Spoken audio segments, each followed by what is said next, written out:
There are hundreds of people who think they are possessed and all this. There is a science like that. One can use energies negatively to cause harm to somebody else. A cobra also has a certain influence on this life simply because it holds its breath for long periods of time. Don't take body lightly. It's not a small imprisonment. But when one realizes how they got in, now they know how to live.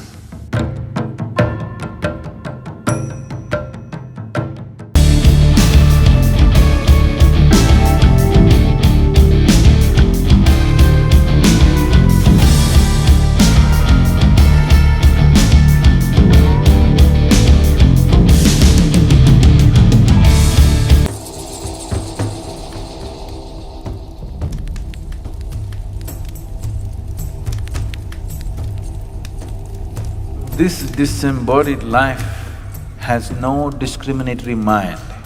It will tend to go by its tendencies.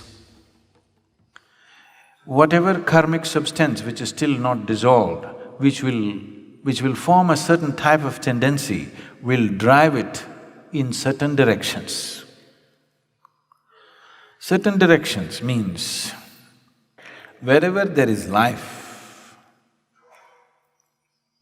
and the life is of such a nature that it breeds minimally.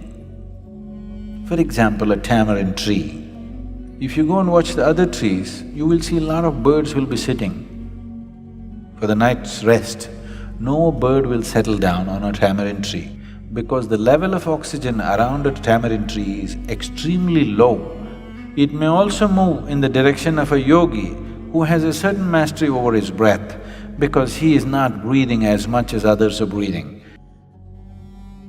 A cobra also has a certain influence on this life simply because it holds its breath for long periods of time.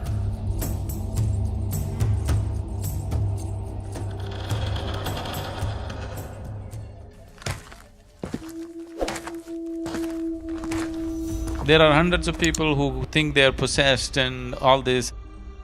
There is a science like that. One can use energies negatively to cause harm to somebody else. It's mostly receded, very little of that is happening. But if you live in certain areas, certain parts of the country, this is very rampant. One thing is, if you have such impacts, you come and sit in the sphere of Dhyanalinga,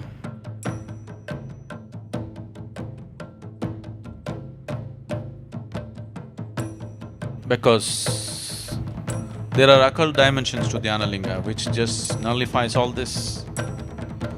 One Paurnami or Amavasya when things are more receptive for you, just one day, just sit there and go, that's all. It gets taken care of.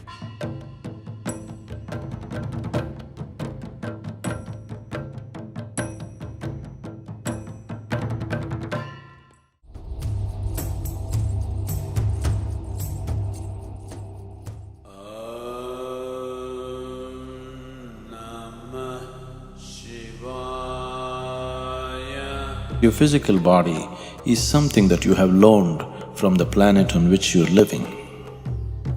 When the time comes, the planet will claim it back. But the other dimensions of you, especially the karmic shell, continues to play. If it is in a certain level of awareness, the disembodied being is in a certain state of pleasantness. It is this that is being referred to as heaven, because they have left their physical body in a certain state of awareness. They enjoy the sweetness at a certain period of time.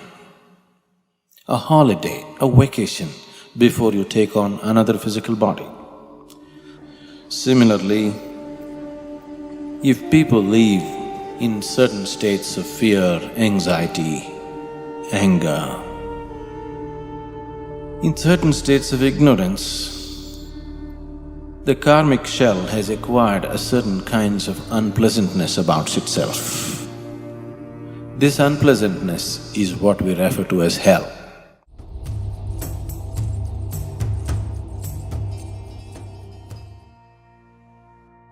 Normally when somebody dies, we say, this person is no more. But that's not the truth. He's no more the way you experience him, but he still is in any other way. Don't take body lightly. It's not a small imprisonment. Unless you break it open, you can't leave it, isn't it? But when one realizes how they got in, now they know how to leave. If a person consciously sheds the body without damaging the body in any way, like you shed your clothes, you shed your body fully consciously, then we say this is Mahasamadhi. When a person lives like this, that's the end. Truly no more.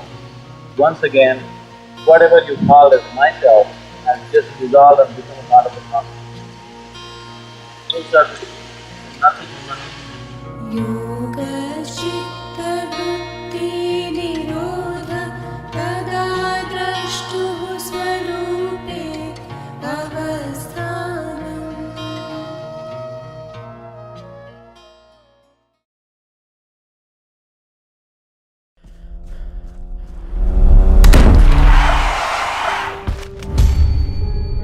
What happens to dead people?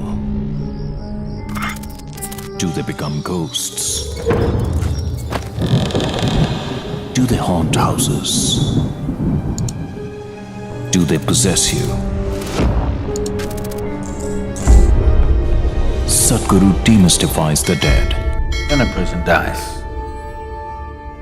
and his information is not done, his prarabdha is not done, then life is still vibrant, but body is gone. Whatever karmic substance which is still not dissolved, which will form a certain type of tendency, will drive it in certain directions. There are many aspects to it. If I say these things, you will start imagining things tonight. Watch Disembodied Beings, a 6-part series only on Sadhguru Exclusive.